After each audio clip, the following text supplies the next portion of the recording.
One. Greetings, everyone. Pete Pardo here from Sea of Tranquility. Welcome to another episode of the UK Connection. Happy Saturday, everybody. Hope you're enjoying your weekend. And thanks for spending a little bit of time with the three of us here. And let me introduce the other two parts of the UK Connection. We've got all the way from Perth, Scotland. Yes, he's going to attempt it again. Steven Reid. And from Lancashire. Close, right? Yes. All right. Perfect. Simon Bray. Bray. I got to remember the whole lank. It's not lank. That's it. So that's lank, not lonk. And sheer is sheer. Sure. Lancashire. We've lost them again. So we've moved from going la la la to sheer. Lancashire. It's like child language acquisition, this, isn't it? Yeah. Lancashire. And that's just normal. Yes, I got it now. It took me long enough. Got it. What's crazy though is I had it originally, and then I dipped away for a couple of weeks, and I just kept screwing it up. I don't know why. Can I try a Poughkeepsie? Although you have to have a little bit more of an accent on the EE at the end. Okay. Oh, what about the chance? I can do that. Well, the chance is great. I mean, yeah. There you go. Yeah, Poughkeepsie, New York. Anyway, all right, enough of that. So I promise everybody, we're not going to do this every week. It's just a thing with me. I have to say things correctly, and if I don't, I'm going to work at it, and then probably screw it up again eventually. So. But thanks for watching, everybody. Thanks for joining us. Today, we're going to go back to favorite and least favorite albums once again, because we know you all love it.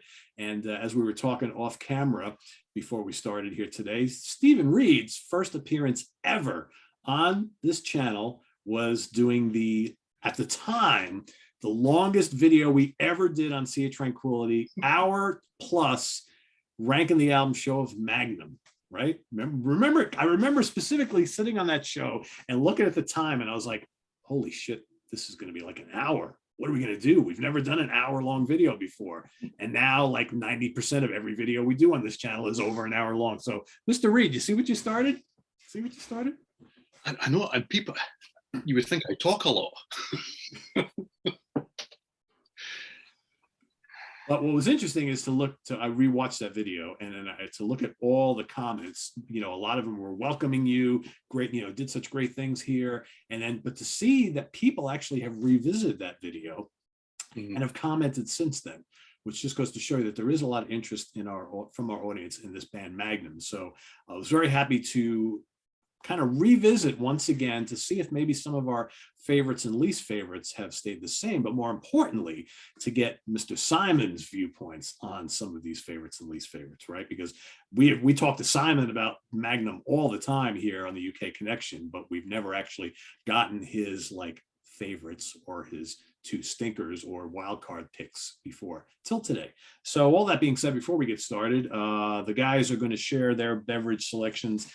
Because I'm lame, we all know that. I have nothing in my fridge other than some H2O, which didn't come from the fridge. It came from the little thing. Anyway, but I'm sure Steven's got something really interesting to show. He's gonna drink one for me tonight. That's how we're gonna work that. I am a milk stout. I don't know if I've shown this before. Dark Night. Yes, I have. I must admit that I am trying to work my way through the beer store here. So apologies, because that's definitely a repeat, and it's a small bottle, as we discussed before. It's very small, so I may well also then move on to what I think in Simon's book will be a cardinal sin, because Abernight Brewery, they have their beer festival in under a month, and to justify buying lots more when I'm there, I need to finish all the Abernight beer that I have in the house. So I'm going to be having a lager, a stark lager, if I get through on my Dark Night, which I'm sure I will. But it is absolutely fantastic. So there you go. That's my 1/2 for the evening. I like a good like a good lager. I would like to try that. It's very good. It is very good. It's lovely. Cool. All right. I know Simon's got some lovely velvety darkness that he's going to show off. So, Oh, no, he didn't. And No, he and a didn't. beer. Well, hey, who misses? Yes, Oh. him. Oh, oh. Yeah. Actually, Simon doesn't have anything velvety goodness tonight. No, Simon likes nothing more than to kind of perplex Peter in life. That's like his main thing. And yeah, Simon's also because Magnum is such an English band and kind of started in the 70s. Simon thought, what kind of reflects England and the 70s, and well, what could reflect it more? Check this out, Peter. Than a nice little glass of baby shot.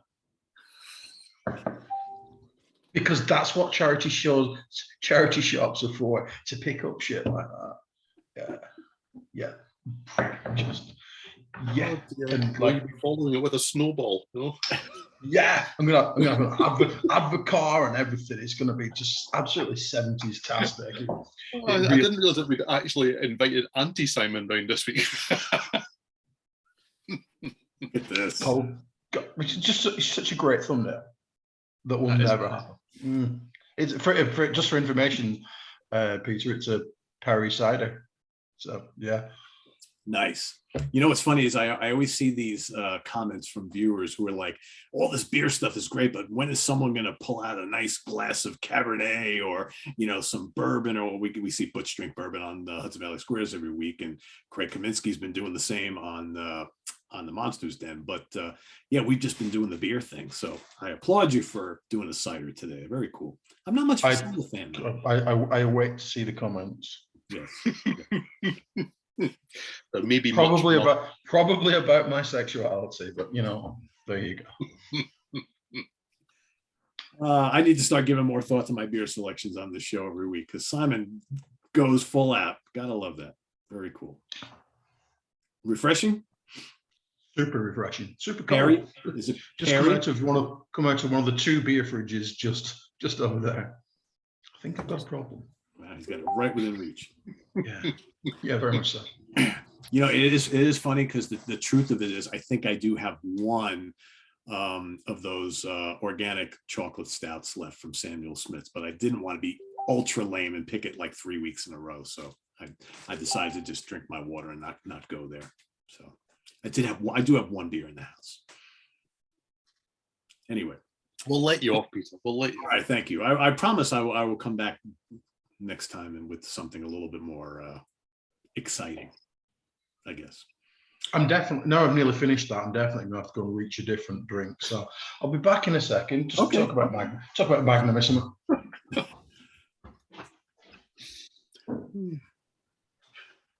Okay. So good. Yeah, I've also got a strong Welsh ale as well. Boom. Yeah, Boss Brewing. I think it came from Aldi or Lidl or somewhere like that, because I don't care, because as long as it tastes good, it's all good. Yeah. I'm going to drink that in a minute. Cool. All right. So let's get started. A little Magnum. So Simon, I'm going to have you, I know you're going to be busy pouring and drinking, but I'd like you to kickstart us off today with your top 2 Magnum albums. Obviously, that's what you think is going to happen, but it's not immediately. No, it's not. And because I realized that when we'd finished the Whitesnake thing, that I forgot to mention something that I think is quite important, both about Whitesnake and Magnum. And that something is that there's an absolute treasure trove of material. I don't know if you're aware, but there's other stuff on YouTube. Yeah, I know. Much of which, I know, Stephen, I know, is our old recordings at Top of the Pops from the 1970s and 80s. And holy shit, if you have not seen Magnum around about the times of Wings of Heaven on Top of the Pops, then oh my gosh, are you missing out? Same with Whitesnake as well, especially around about Slide It In. It's just absolute brilliance. It really is. If you want to see Bob Catley looking like Tina Turner in Beyond Thunderdome, that is where you need to go. I don't think I've seen That's this. a I might really have to good go. description, actually. You know, That's you a know really you've got- good. And do you know what? Yeah. When we finish afterwards, Peter, I know you'll do it. You'll look. You'll do it. Well, I once have we to. stop, you will. I know you will. Yeah. It's great. Anyhow, onto Magnum. Sometimes with some bands, like things are fairly set in stone from quite a long way out. But my favourite Magni have changed. Magni have changed over the last few days, a few weeks. Let's be honest. We've been planning this, haven't we? That said, my favourite Magnum album has for a very, very long time and remains to be On a Storyteller's Night. Yeah. Ooh, what's that? 20th anniversary expanded edition, which of course is now about 30 years old itself. Yeah. Yeah. Oh, just practically everyone's a classic. It really is. How Far Jerusalem, Just Like an Arrow, the title track, Le Mort d'un Son. Oh, Love that song. My eldest really likes that song. All England's Eyes. It's just an absolute classic. It marries like all really good things about Magnum, namely the kind of virtuosity of the playing, the great songwriting, which I actually think controversially took a while to get to the level of proficiency that it's got to, but it really hit it for me on A Storyteller's Night. And also just look at the tightness of those clothes. Just look at oh, seriously, look at Bob. Look, yay. Oh, there you go. See, you got that's it. Missing something there. Different edition, isn't it? Really, just saying. Yeah. Cardboard sleeve thumb. You know, all the elements that you would want in a Magnum album were there. The lyrics that might actually mean something. You know, not just your usual crap that popular music goes for. Underpinned by glorious keyboard sounds, which are different throughout their entire career, aren't they? And You know, there's been about what 3,400 members of the band. last week, yeah. At least. Oh, 15 seconds ago. I think. Until tomorrow. But unusually, for this particular edition of the record of the album, you know, when people lob together bonus demo tracks and on that second CD that you listen to once and then never ever listen to again. Yep. I actually like the ones on this. I could never listen to the interview again, but the rest of them are really quite good. Yeah. Is it a vintage interview, Simon, or is it an interview for the reissue? Well, given that it must be pretty vintage, at least 20 years old now. So it was an interview done for the reissue. One would assume so. I just didn't listen to it. Okay. I don't have the reissue. I've only got the. There you go. It's a classic. I think we can all agree it's a classic record. Yeah. Thank you. Yeah. Glad we're on the same page there. Now, what I would like to point out to everyone, I'm pointing it out there, is that when we're making these choices, and you know, every week we say we're talking favourites and not the best. I'm fully aware that I should like Rings of Heaven the most. I know that I should do, and I do, because the singles were absolutely unbelievably brilliant. But these choices kind of like change over time. Sometimes I need a bit of pomp. I'll go back to early Magnum. Sometimes I need something a little bit more mature. I'll pick something more recently. And like most of the bands that we've covered, they've evolved over time. And I think since they reformed, I think they've made some absolutely tremendous records. I really do. And one of my choices that I'm going to pick as my wild cardy things will be a newer one. But I've grown to really over the last couple of years love On the 13th Day. I love it. What a magnificent record. Really is. Bob's voice on this, it's just so raspy, metally. It's almost in many ways the heavy metal record. Just So Let It Rain, what an absolutely magnificent tune. Really, really just awesome. And it's got, for me, one of the best sounds on any record that's been produced in the last 10 years. I was listening to it as I had a walk today, and the drum sounds magnificent. I mean, sometimes that's damning it with faint praise, but it's a really, really good sounding record. It's almost as if the band were kind of, I'm sure they don't play together anymore, but you know, the drums are great, the keyboards are great. It's just a kind of old-fashioned sounding record in that it's not stupidly loud. Yes, absolutely. You know, I would probably say their last like 10 albums are really well produced and really great sounding.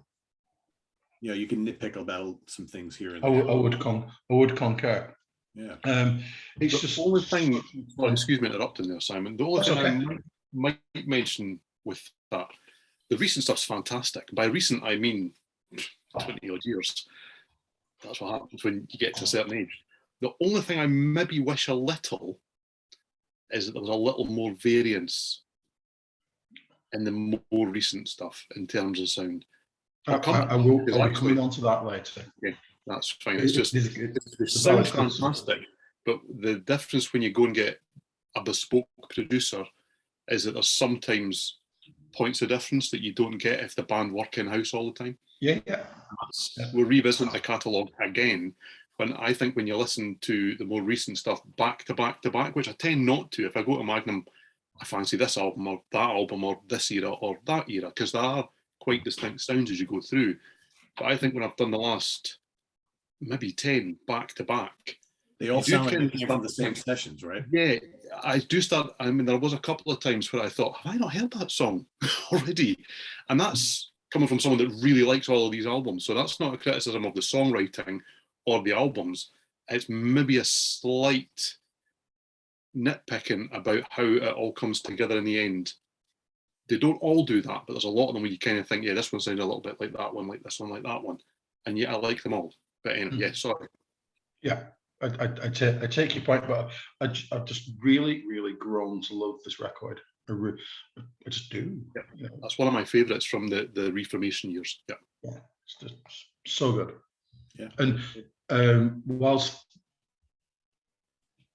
Magnum aren't a band that you can say, "Oh, look, they've had loads of hits, and that's what they're all about." Their recent stuff is well worth a visit. Yes, very much so. Yeah, very much so. Yeah, couldn't agree more. I would agree. Yeah. And on that note, I'm a little disappointed because I feel an awful lot when we're doing these shows about bands who are still going now and that are putting out great albums now. And maybe we didn't with Saxon, to be fair. But I tell everyone, oh, the new stuff's brilliant. And then I tend to choose the older stuff. That's a lot to do with your journey with the music more than anything else, because we are talking favourites here. And on that note, this is the best album, in my humble opinion. I know that others will vary on that. When we did the album ranking, I mean, this was my number one. And I'll stand by that. This, to me, is the pinnacle of Magnum. I know that people like maybe the couple of albums that came before this one a little bit more. I get that. I don't really argue with it. But this is, to me, the best album. And Simon is right to say, if you want a Magnum album, realistically, this is where you're at. But we do like to state that this is favourites, not best. So that's the best, in my opinion. My favourite two are from the same era, I have to say. So 1986, Vigilante, yeah, for a band that had some great covers, a Bright Pink album cover wasn't necessarily the smartest move at the time. But this is my favourite. I love it. And the back's an odd bit of artwork too, but there you go. The sound on this is so of its time, and it's so of its people. The guy David Richards co-produced this with a certain Roger Taylor from Queen. And if you want to marry up an album that also was released in 1986 like this, A Kind of Magic, and listen to the drum sounds, I wonder who played those drums. I mean, they are the sound, not the drums, but the sound is lifted from one album and placed on another. I think this was about 4 months after Kind of Magic came out. And those big, bold, brash 80s drums are absolutely all over this album. And I shouldn't. I absolutely love it, and I still do. It's just so good. But at the same time, it's about the songs. And I really like the songs here. Lonely Night is an absolutely fantastic way to start an album. It's a great single.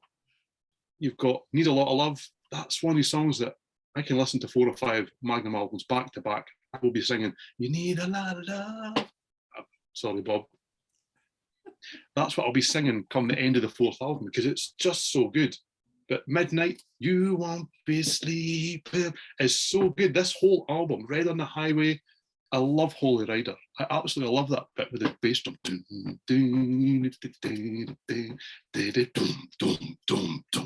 And it really does. It's like, even at no volume, the whole room's doing this. It's like the bass drum is stupidly out there in your face.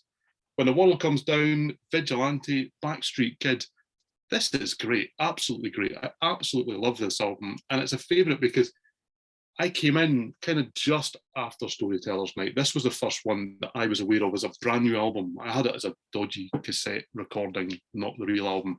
I did go out and buy it later, although this was probably secondhand at the time. But this is where I came in, and it means a lot to me because of that.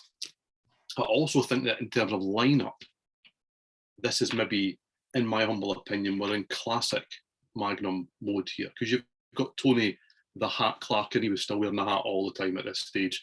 You've Why? I have absolutely no idea. You've got Bob Catley, who is, I mean, I think I said this in the album ranking show that we did so long ago. I think he's maybe the underrated voice in rock. He's been so consistent for the best part of 50 years here. Consistently good. No dip. You know, and it doesn't seem to matter whether I like the albums hugely or like the albums a little less. He turns up, and he's absolutely brilliant. His solo stuff, he's great on that. He was good when they were doing the Hard Rain thing, and when they split and got back together. He's just so damn consistent. He can give you ballads, he can give you a rocker, he can turn his hand to a bit of prog. He's just such a great singer. But then you've got Mark Stanley on keys, who I think is one of the undersung heroes of certain eras of this band. Wally Lowe on bass, and you've got Mickey Barker on drums, and I really like Mickey Barker on drums as well. So that to me is kind of the classic Magnum lineup, and it runs on into my second favourite, which is maybe actually my favourite album, to be fair, which Simon mentioned earlier. This is Winged of Heaven. This is the hits album, guys. This is suddenly where we saw them on top of the pops. And I mean, they had videos getting shown on TV and things, as you see, with Bob with the hair all flowing and Tony holding on to his hat. No, he wasn't. And it's just so cool. So cool. Is this the only album that's got them on the front? I think it is. I think it's the only one that's got them on the front. They're on the back of some, but the only one that's got them on the front. Which do you think are the 2 most important members? I have absolutely no idea. Never work it out, would you? Stare off into distance and think about it. Do you know, they're so damn wistful on the back of this, aren't they? Do you know? Oh dear. I think that they might be starting to talk about love here. I mean, I know that this is the commercial album, and it is, compared to some of the catalogue, it's distinctly commercial. But I really like the singles here. You mentioned that earlier, Simon. Days of No Trust is a really good rock song, and it's also a really good way to open an album. And Magnum do that really well. They open albums really well. They understand how to kind of construct an album and take you on a journey. But Start Talking Love, yeah, we're kind of in the less serious songs, because Tony, who writes the lyrics, writes real lyrics. He writes about topics and kind of makes you think about things. And I'm not a lyrics guy, and I can sing a lot of the lyrics along with these songs because they're not just fluff, but some of them are, to be fair. You know, and you've also got, the other thing was It Must Have Been Love, which is a little bit of a typical kind of 80s, I hate to say it's almost a power ballad, but it's a kind of power ballad, but it's a damn good one. But the closing pair on here, Pray for the Day and Don't Wake the Lion. I mean, I have gone on record previously as saying that Don't Wake the Lion is my favourite Magnum song. And I don't see anything that'll change my mind, to be honest. I just absolutely adore that song. It's over 10 minutes long, which by Magnum standards went into almost epic territory here. But it's slow and it's brooding, as they do, and I think every album that they've ever released, it's an anti-war song, but it's clever. It's not in your face. It kind of takes you through, people's journeys from the First World War, and the fact that everyone thought it would be a bit of a lark, really, and then into the reality of what it really was. But the guitar solo on that song as well is just, it's stinging. It really works with the tone of the song, but the tone of the lyric as well. And you can tell that, Magnum is almost one man's life's work in terms of the songwriting, but it comes across, I think, really strongly on this album. So you kind of dig below the fact that, yes, there's a little bit of a commercial sheen here. Yes, there are singles that charted, which was a bit shocking, really, for a Magnum fan at the time.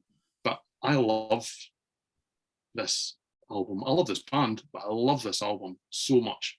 And I've never tired of it. It gets regularly to play here. And I don't see a reason to stop, because every time I put it on, I think, oh, it's great. And it's great.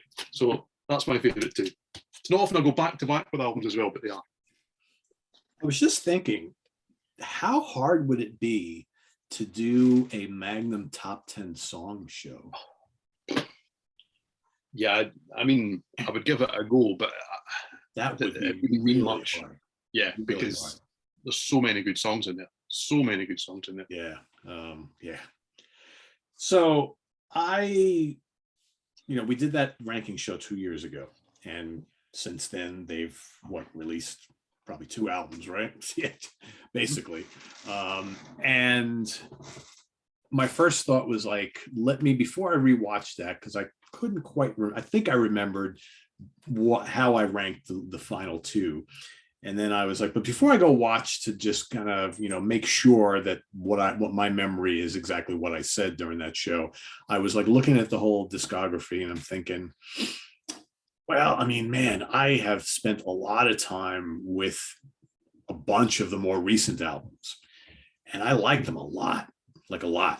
And I probably spent, over the last 5 years, I probably spent more time with the last, easily On the 13th Day and up, but even like Valley of the Moon King and Princess Alice and Brand New Morning.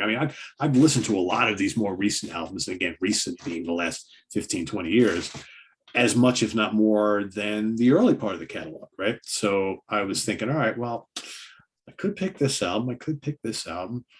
And I'm like, and then I went and rewatched the video, and I saw my top 2 picks for the show, and I was like,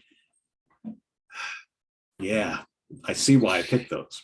So it's exactly what you were saying before, whereas you can love and listen to all this really new stuff so much, but when it all comes down to it, you still don't have the history with these more recent albums than you do with the ones that for decades you've been saying, that's my favorite Magnum album, or my second favorite Magnum album, or Magnum. Did I just say Magma? God. Yes, folks watching know I didn't talk too much about Magma the other night in joking on In the Prog Seat. So no, Magnum. So yeah, but I after watching it, I had to go with what I picked then, because deep down inside, to me, they're still my favorites. They might even be the best, but again, it's not up to me to choose which is the best. That there really is no best or worst. So On Storyteller's Night is probably still my favorite Magnum album. And I think just because, I think Simon said it perfectly. It's like, if you're going to introduce someone to this band that has never heard them before, and you're going to say, here's where you should start, it's got to be this. It's got to be this. I think the very first or the second album homework assignment show we ever did, I was paired up against Jamie Laszlo, and I was like, I want to give him Magnum. Which Magnum album should I give him? It was like a no-brainer. Got to give him this, because I think this represents everything that this band does so well. And yeah, when you think about it, this is still pretty early on. This is 1985. So still fairly early on in their career, but it gives you loads of pop hooks, gives you the hard rock muscle. There's still a little bit of prog in here. Certainly Steven throws this pomp thing around, and yeah, that's what this band is all about. It's got, the lyrics and everything. It's just, and great songs. So that is still, I think, my favorite Magnum album. And then my number 2, again, I kind of wanted to pick a couple of the recent ones, but the more I thought about it, man, Chase the Dragon is just so good. It's so good. And again, this is also, or this is what, 82? You know, they have these, you got Kingdom of Madness, and Magnum 2, which are excellent, but very early, very different. I think with this album and the 11th hour leading up to On a Storyteller's Night, you can kind of see this band really growing leaps and bounds and becoming the band that we all know and love to this day. But man, On the Edge of the World, Sacred Hour, Walking the Straight Line. I mean, there's The Teacher, Soldier of the Line, so many great songs on here. And this is a great sounding album. Lots of keyboards, hooks to die for, nice hard rock guitars. Yeah, it was hard, really hard not to choose these. Really hard. And it's like, and I always say, you know, here on the channel when we're doing like ranking episodes and sometimes years go by and then you go in and revisiting catalogs, sometimes your favorites and your least favorites do change a little bit here and there.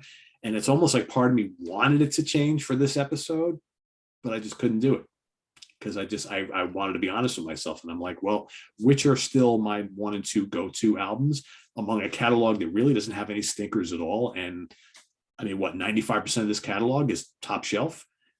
You know, any day, something like Lost on the Road to Eternity or, you know, Brand New Morning or On the 13th Day can all of a sudden infiltrate your top 2 or 3. But I had a hard time doing that for this one. So those are my 2 favorites.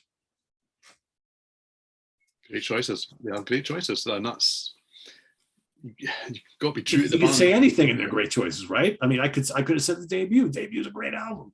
I could anything. I mean, there's just I mean, Christ, when the Serpent Rings came out in 2020, that was like right at the beginning of the pandemic. I mean, how much did you listen to the Serpent Rings in that year? I listened to it all year long. Yeah, absolutely. All year long. Absolutely. Yeah. I must admit that the new albums, they stay in the CD player a long time for me because they're just so listenable. They're just so listenable, so memorable, really good. Yeah.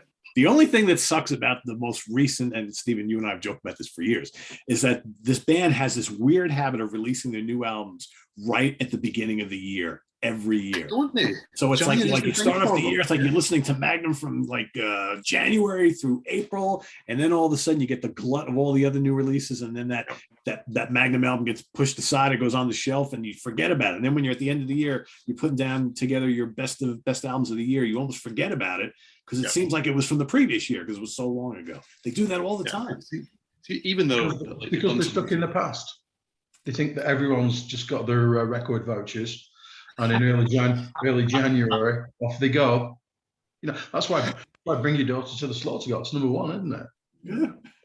Like, Happy New Year, we got a new one for you. Boom. Yeah, exactly. Yeah. That's so true. You're so right with that, Simon. Yeah. I mean, even the recent kind of themed compilations and things, they're all out in January. You're absolutely spot on. I mean, don't get me wrong, it's a great way to start the new year off, but it's just like, and then, you know, you listen to it a ton and then you forget all about it. It's like, all right, cool. You know, by mid-year, Magnum, that was last year, right? No, that was 4 months ago. It's like, yeah. Crazy. Anyway, Simon, 2 least favorites, or maybe not. 2 least favorites. I'm not. Steven's going to pull them out at any second now. I'm now actually going to check when. Into the Valley of the Moon King, which I have nothing bad to say about, but just doesn't stick with me like the rest. Apparently came out in June 2009. Okay. It's a really recent one. Like I said, it's just one that has never stuck with me quite as much as the rest. There's just nothing wrong with it. In the one, you know, we have been doing mooting this show for quite a while, haven't we? And it's one of the ones that I haven't gone back and played a lot. Just, you know, because the ones that I have been playing a lot, I've either chosen or I will be choosing later. There are, as Peter so correctly said, absolutely no full-on turkeys, in my opinion, in the Tied Catalog. And if I was going for another one, I would probably go for Rock Art. Yeah, find that one, Stephen. Yeah. Maybe even Sleepwalking as well. Sleepwalking's a tired sounding band who needed to kind of like, you know, but no, there we go. We'll go with Rock Art. Was on Christmas Day a single? Was it a single? It's I don't know if it was at the time, but it was re-released and I think slightly re-recorded as a single. Yeah, that's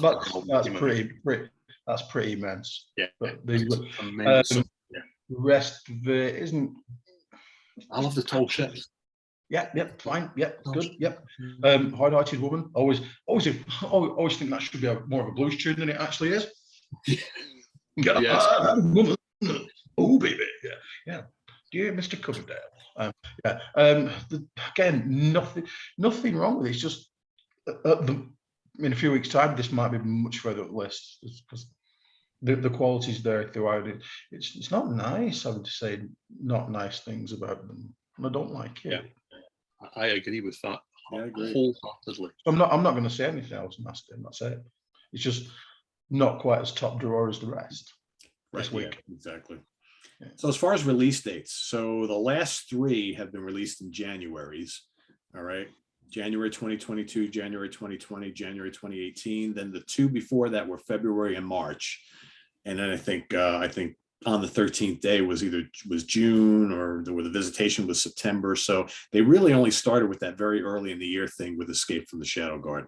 But everything since then has been like boom, boom. Live at Symphony Hall was January.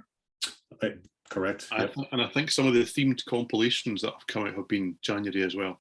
So it's kind of, because they tend to have in recent years, if they've not got a new studio album, which tends to be every 2 years, they fill that gap with a remix, re-recorded compilation or a live album. And there's so many curios in this catalogue as well. So many compilations that have got strange little versions of things on it. And so there's an awful lot. As I've tended to do in recent times, I've taken a picture of the catalogue that we're talking about and then posted it up on Twitter to see if anybody wants to comment, and thankfully lots of people do. And I've laid all of the Magnum releases out on the floor to do this one. And hell, there's 30 that I've got, and I don't have them all. There are more live albums and compilations that I don't have. So yeah, it's a heck of a catalogue. A lot. Since 2010, they are releasing something every year, and sometimes more than one. So they're like, you know what? We may not have a new studio album for you this year, but we're going to give you a live album. We're going to give you a compilation or something. Yeah. Then they can tour behind it, can't they? And hopefully that's it. Yeah, that's it. Yeah, and they're great live too. I wouldn't know. I would like to know. Please tell them to come over here. Yeah, it would be nice, wouldn't it? Yeah, they're really good, Peter. That's not just to rub your nose in it, but they are as solid as they come live. It has to be said. I'm sure they've been here at some point, but I wonder how long it's been. I think we should start a petition to get them to go to the Chance. Yes. There you go. The campaign starts here. Magnum at the Chance in Poughkeepsie. Would be a great thing. Yeah, I forgot. There'll be like 3 people there, me and 2 others, right? And it'll be you 2 via satellite, right? Or via internet. We'll beam in live. It's interesting, Simon, you choosing the 2.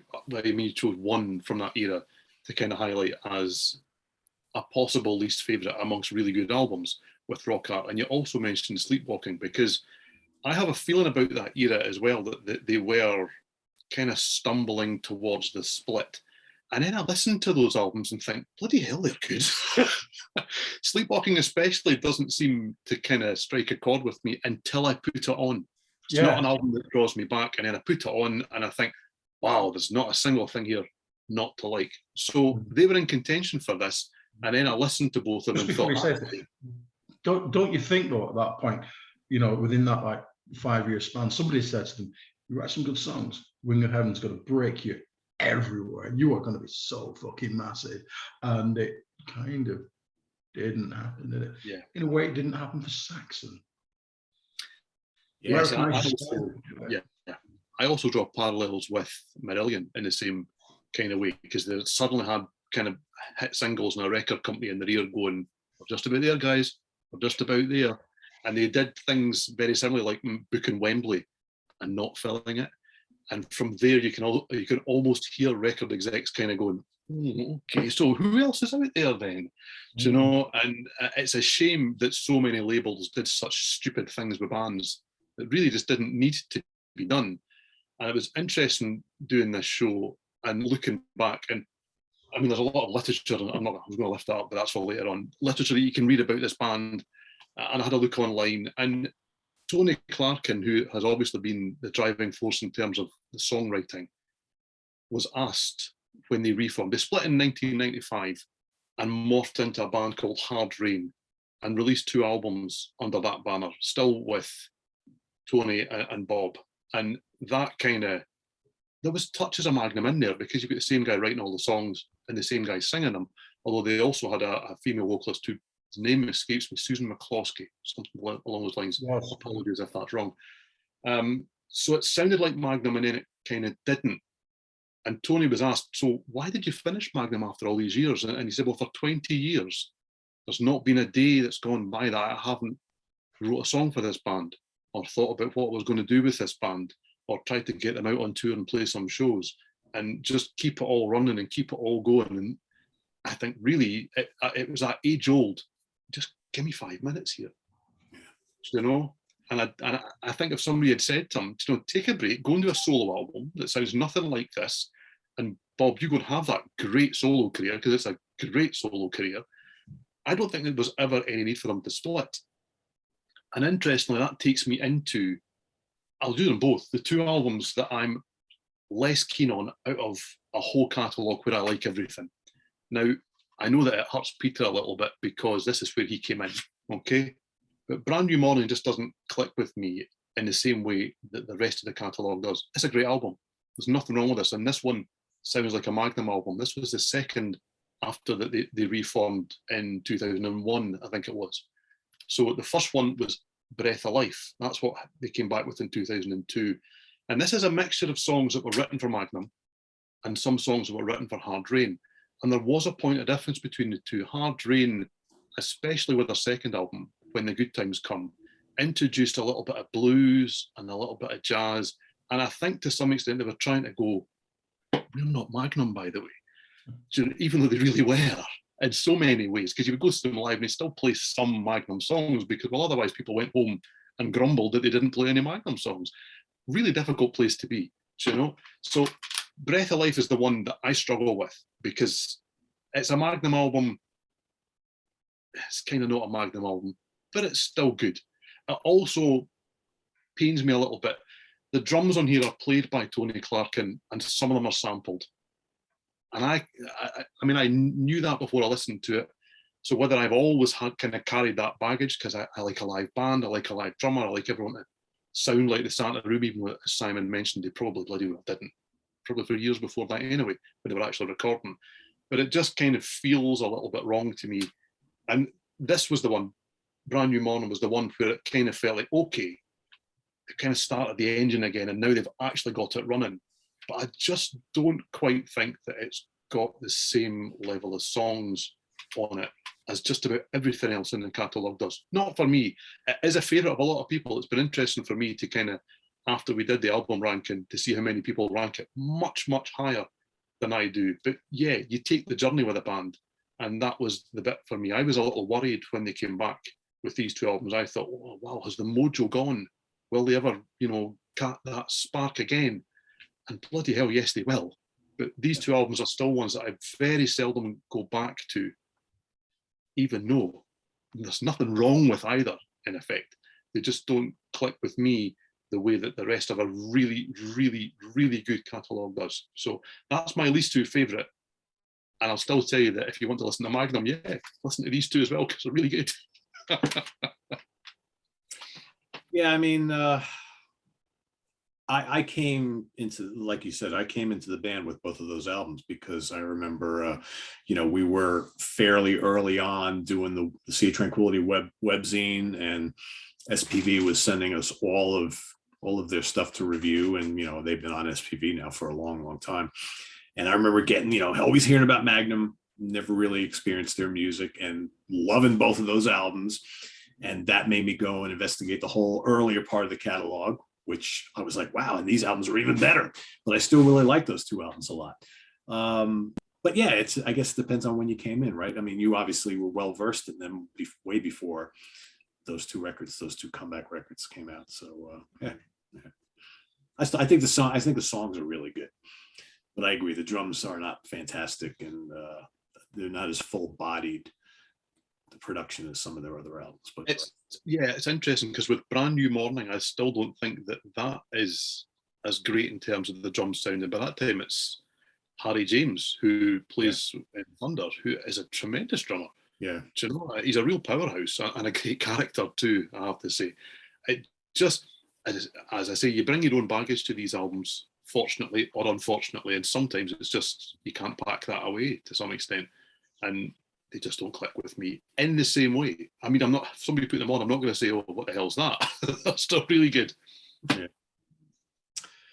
So picking my bottom two favorites, or least favorites, I should say, was difficult for me when we did this 2 years ago. It's difficult for me here. And I just decided I was going to take the cheap way out and pick the same two again, because I really couldn't think of any others in this catalog that I could put at the bottom. And these are just in the bottom by default. To an extent, I kind of agree what Simon said earlier. It's like, it kind of sounds like the band is maybe not as into it as on some of these other records. And I'm going with Goodnight LA and Sleepwalking from 1992.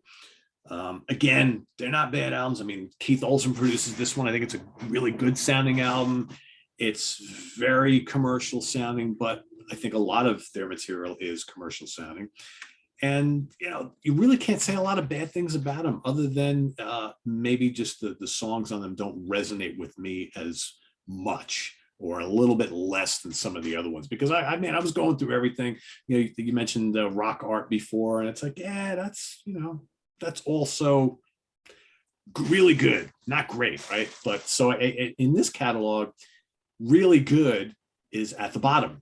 It's not strange, right? I mean, what other catalog are you going to do that for?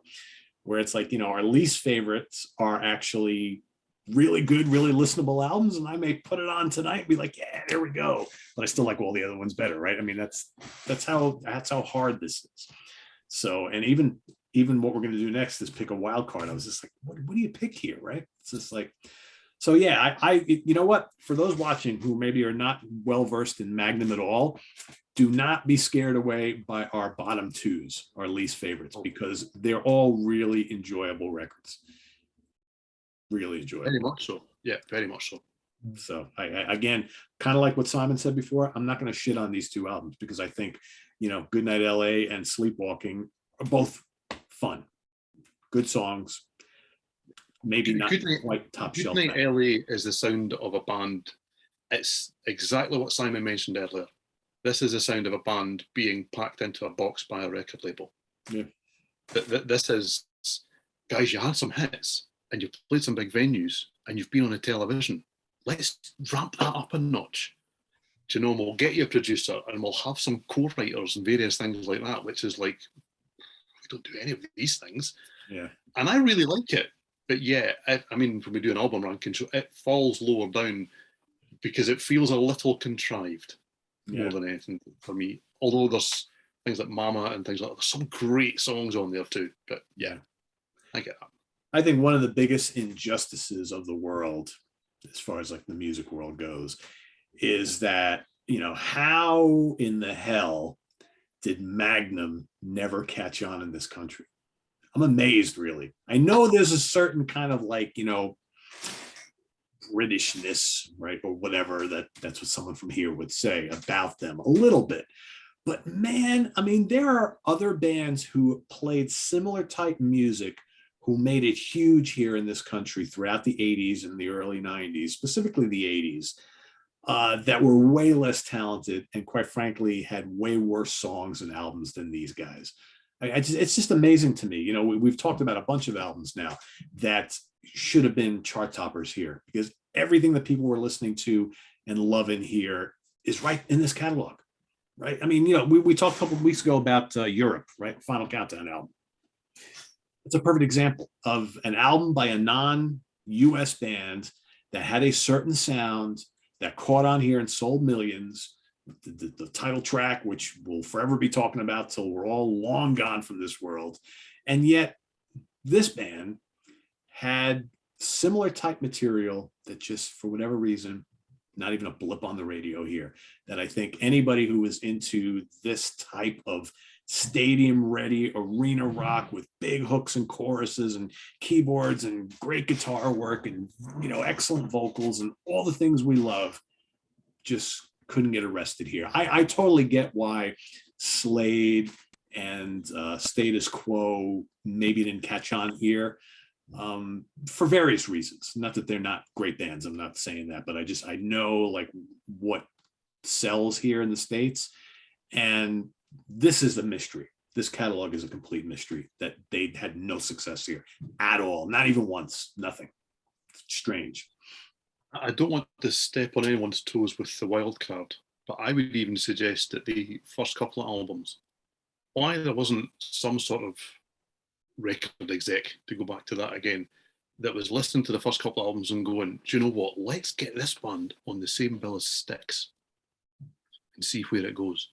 Because those first couple of albums really have that kind of progressive pomp, commercial rock sound to them that I think if you'd put them on stage half an hour before Styx went on, people would have gone, why are Styx on stage?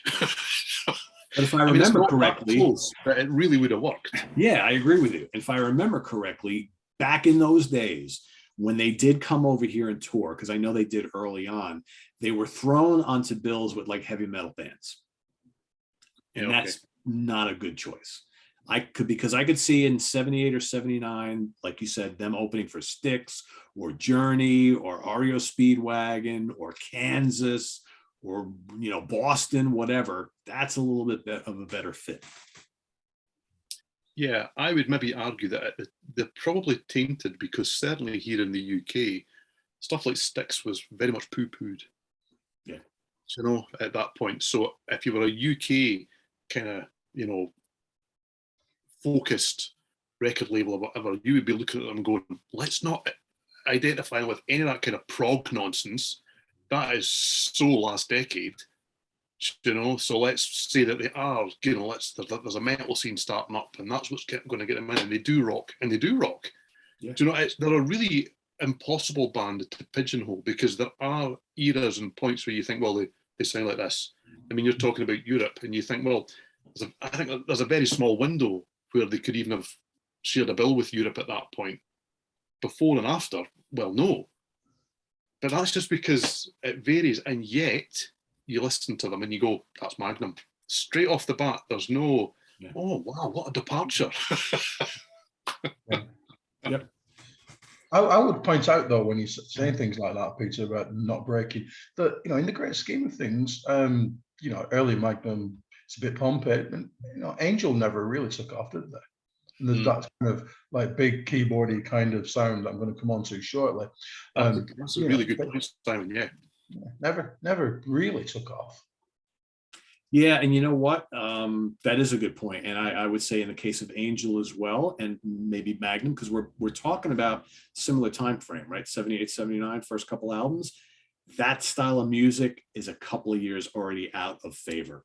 So maybe if bands like Angel and Magnum and Trillion and there's a whole bunch of Starcastle. If Starcastle, if that stuff comes out in 72, 73, 71, maybe a different story, right? Mm-hmm. Maybe a different story, because if Kingdom of Madness and the second album come out in 73, 74, Magnum might have been a household name around these parts. And then all these other albums would then just become part of popular music in the late 70s into the early 80s. I don't know. Yeah. A little late to the game, maybe, because the Angel comparison is a great one, because that, again, is another band that had all the tools. I mean, they were on Casablanca Records. They had the look.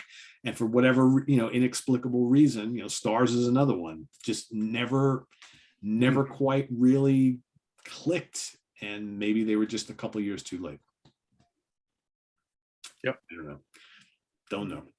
Anyway, off to the wild card. I'm curious. Let's wild card it up, shall we? Oh, I've got so many things that I thought about putting in my wild card. I did think about putting in Lost on the Road to Eternity, which I've see the tree back there. Yes, indeed. Covering up the still not decorated, which isn't going to be decorated for ages situation. I just can't be asked to turn around and show that it's on purple vinyl, but it's a great record. The title track is just immense. Really is. You seeking it out, Stephen? I am. On you go. Keep talking. But you know, I'm not putting it in there.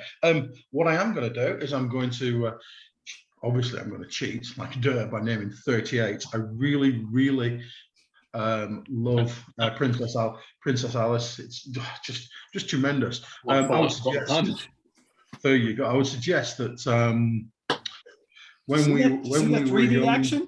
Look at that. Sorry? Look at that 3D action. Bam. Yep. I would suggest, Simon time, that when we were young, dragons are real, in particular, because you know what? They are. Sure. I think we can all agree on that, don't you? Yep. Dragons very much a thing. Like brothers, we stand. Ah, magnificent. Thank you for the day. Thank you for the day.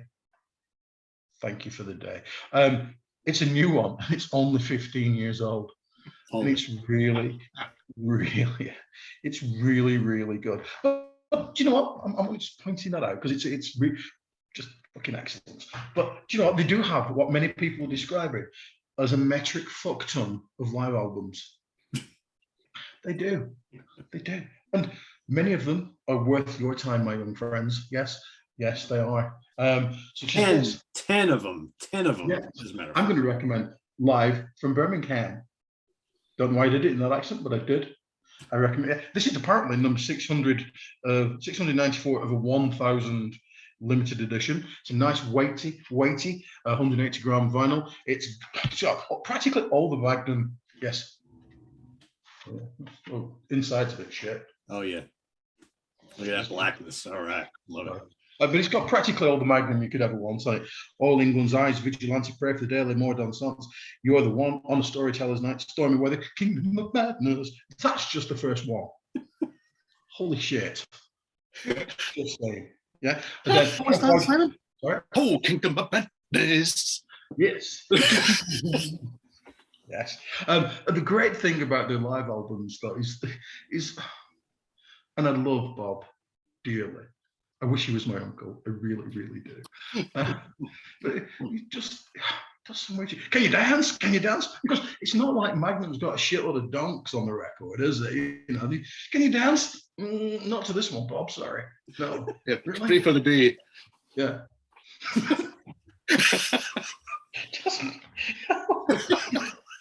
Only in America. No. But, just really, really good. But I really, really want to big up Marauder. Not Jojo Marauder. Marauder. Just shit. Seriously, look at the guys. Just look at that. That's the real deal. Oh yeah. Oh, what a line. This going on. They've all got that going on at this stage. Yep. Yes, they do. Can you do that, Stephen? No, you can't. Just saying. Tony's got the hat. Doesn't he's rough really today. have the beard. He's working on it. And Richard Bailey's on keyboards on this, and it's just pompy as fuck. It really, really is. It's got all the really good songs from the first couple of albums. It's just really just excellent. It's got a really big fat production as well from Chris Sangarides. It's just a great record. It really. When I look for it, when I personally think about I need some early Magnum, that's actually the album I go to. Live ones. Great album. Yeah, and thoroughly recommended. That's basically, I think, like the counterpart to like a Saxon's Eagle Has Landed live album, right? I mean, that's yeah. We're looking at it, yeah. But I just like to say, Kingdom of Madness. You know what I would love, like nothing more than anything, like nothing else. I would love to go see a Magnum show with you two gentlemen. That would be a lot of fun. Well, they're playing Manchester in September, and I'm planning to be there. So. Well, that may be a little too soon, but it's not Christ, it's June, isn't it? Yeah. Yeah, I know. Mrs. Simon keeps telling me it's nearly Christmas, and she's not wrong. My wife keeps saying, one of these days we should go to like vacation in Ireland or the UK, and I'm like, yeah, we really should do that. I think I'm going to try and schedule that around my Magnum tour. I think that's the way to do it. I would point out though that the sands of time are ticking. I know. Not for Bob, obviously, but for us. And Bob's immortal, isn't it? Yes, he will outlive all of us. Absolutely. Yeah. He'll outlive Keith Richards. That's how immortal he is. We'll see. I don't know. I still have this feeling at the end of the day, man, there's going to be nothing left of humanity. Keith Richards will be walking around. Hey, what happened to everybody, right? It's like, yeah, that guy's going to outlive us all. He's going to outlive us all. Very much. All right. I'm done. You're done. Okay, so what do I love about a band? Okay, well, I love the music. And I love the music. And I love the music. It's all about the music for me. And band logos. I love a band logo. Okay. Now, this is a band to talk about band logos for, because this band has a fantastic band logos.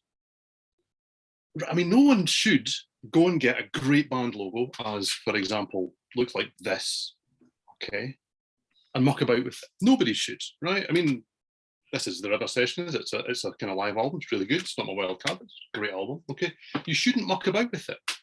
Unless, of course, you can come away with a logo like this, because that's cool as hell, right? That's really smart. I really like this logo, So if you're going to do that, then don't muck about with it, because you've already got two great logos. I love this logo, all right? This is a great logo. It's very of its time, but it's a great logo, and it does really, really well. So if you've already got three great logos, what you don't do is muck about with it and go and get yourself a fourth one, okay? So it's unfair, everybody. There are so many bands out there that just either can't be bothered getting a logo, just kind of scroll their name on the front of something, or have a logo and stick with it the whole career, and it's crap. Magnum have got them to spare. I mean, they actually sit down and think, do you know what logo will we go for this time? So one of the things that was under consideration for my wild card has got a shit logo on it. It's really crap, it's garbage. Why would you do that? Why would you do that? Don't do that, okay? Yes, so this is Keeping the Night Light Burning. This is an acoustic album, which should get the Steven Reid. Please don't do that. It's really quite good. I really quite like it. It's not essential, but there's lots of really good stuff on here. And this is Archive. This is when we kind of were still going, oh, Magnum, don't leave us. And labels were like, we've got so much stuff that they didn't record and didn't release. We'll put out all these albums. This is great. Absolutely great. And these kind of releases culminate in The Gathering. I mean, look at this. For 4 good logos, and they just choose a font off Word. Why would you do that? But anyway, this is still not my wild card, okay? Because I'm in full Simon mode. Cheating, sorry, it's called cheating. Okay, this is a 5-disc compilation. And you think, well, it's going to be filled with all the hits, and it is, but it takes you on a journey all the way from the debut to Into the Valley of the Moon King. Okay, so we're spanning decades here, but it takes you through with some album tracks, some live versions, some alternative recordings, some B-sides, some different mixes. There's a completely different journey through the Magnum story on this, and it closes out with a 1988 live album. It's a really good box set. I don't know if it's still available. I don't know if it's cheap or expensive. If you can get it and you love Magnum, I would really advise it that you really go out and get it, because not only is it nicely put together, it's got a great book. It's got a great book in here with lots of, them pumping it up live, and then it's got them. Oh, look. That's like the Jethro Tull Marillion box set book. This is way ahead of its time in those terms. And at the back, I mean, it's got a discography of the band, and this is a great. It ticks all of the boxes for me. It's great music presented well, and it's got lists. Okay, so yeah, that's The Gathering. However, I'm going to go against type, because I have said in previous shows that I don't like choosing. Where's Steven Reid? Man, you're getting like Steve Keeler now. It's like, all right, What here's my have you done with honorable it? mention, and there's 10 of them. So the wild card, everybody. Well, there's 2 of them, even though I've already mentioned 3. Okay, I'm going to go against type because I have said on previous shows that we've done that I don't like choosing bands' most recent releases, because the wild card tag kind of cheapens it. but I have focused on older Magnum, and I really don't want to not focus on the newer stuff. So we did an album ranking show 2 or so years ago, Peter, okay? So you have got the Serpent Rings from 2020, and you've got the Monster Roars from 2022. And these are brilliant. These are absolutely fantastic albums. There's so much to recommend. I mean, the most recent one is just so good. Things like The Day After the Night Before. And there's so many great songs here. And I think there are kind of points of difference between the, in inverted commas, classic era and the Reformation era. I think the keyboards build more of a kind of a wall of atmosphere in the newer stuff. They're kind of used slightly differently in the newer stuff. I actually think that they're a real hybrid between the two on this most recent album. And I have found that even more than great things like this, I have gone back to this over and over and over. It feels like an old friend already. And that's a real compliment when this catalogue is vast, but really good. So my genuine wild cards are what the band are doing right now. I would happily tell you it's the whole thing after the first two Reformation albums, because they just don't quite do it for me in the same way as the rest. But that really would be cheap. So that's my wild cards, the last two releases from this band. Please, if you like Magnum and you are not listening to what they've done since they got back together, and especially in the last 10 years, 15 years, please do, because you're going to love it. You're going to absolutely love it. And they're still knocking it out of the park right now. So that's my wild card. That's also my wild card. I only just so everybody knows how I operate generally. So this came out in January. It's been well documented already today. And generally speaking, when I get a new CD, I listen to it a bunch of times. I review it here on the channel. I hopefully write a review for the website, and then it goes into the car with me. And I listen to it, and other things for months.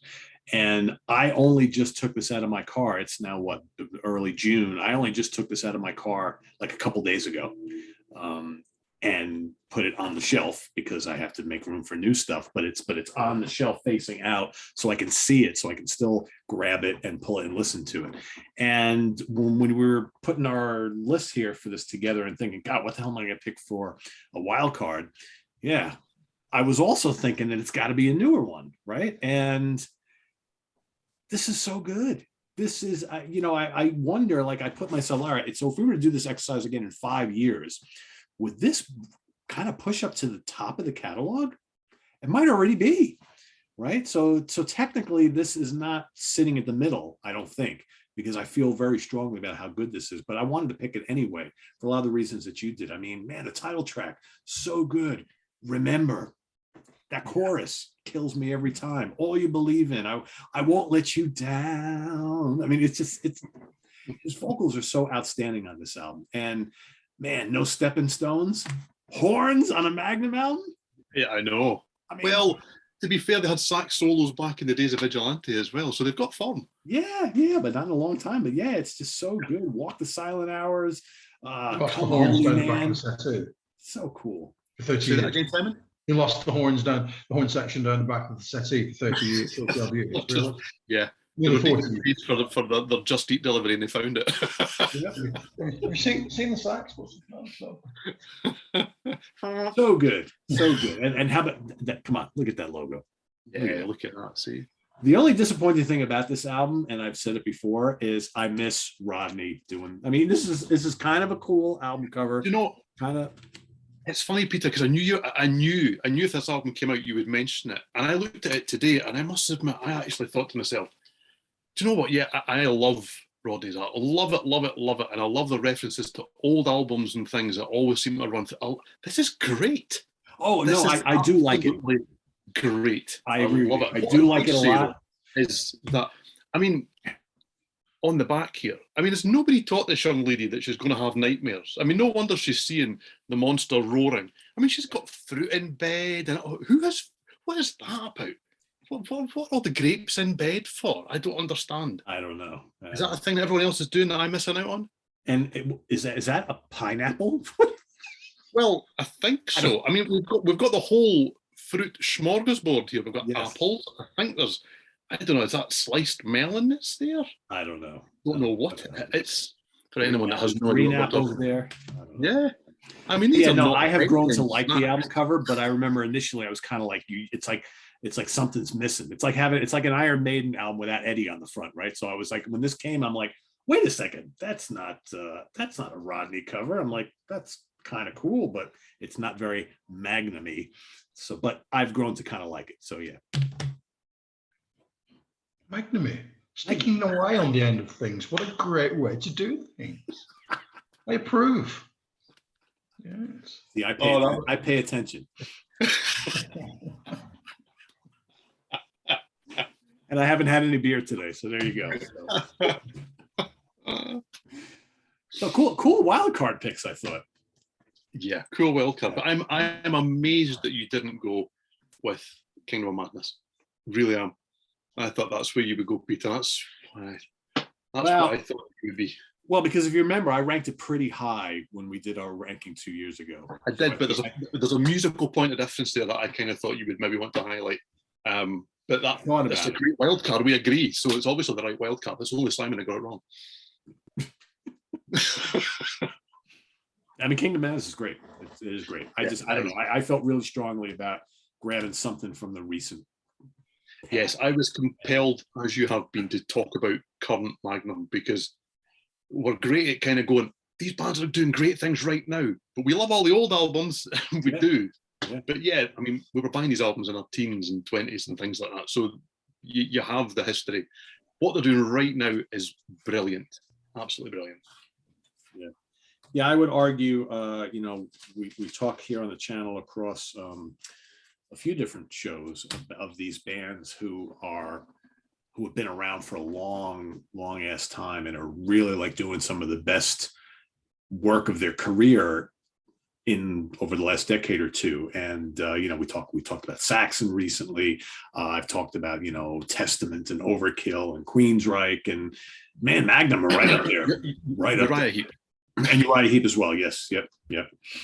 And Deep Purple for quite frankly, as well. Also been, and then we got those two brilliant Styx albums that we just talked about a couple of weeks ago. So yeah, I mean, you can't discount these veterans who may have put out some of their classic albums 40, 50 years ago, but there's a bunch of them that are still knocking it out of the park in more recent times. So yeah, so there we go, everybody. Our favorite and least favorite Magnum albums, as well as a couple of wild cards. So all sorts of things that you should be checking out if you haven't already. Oh, I still see some lager left. Oh, and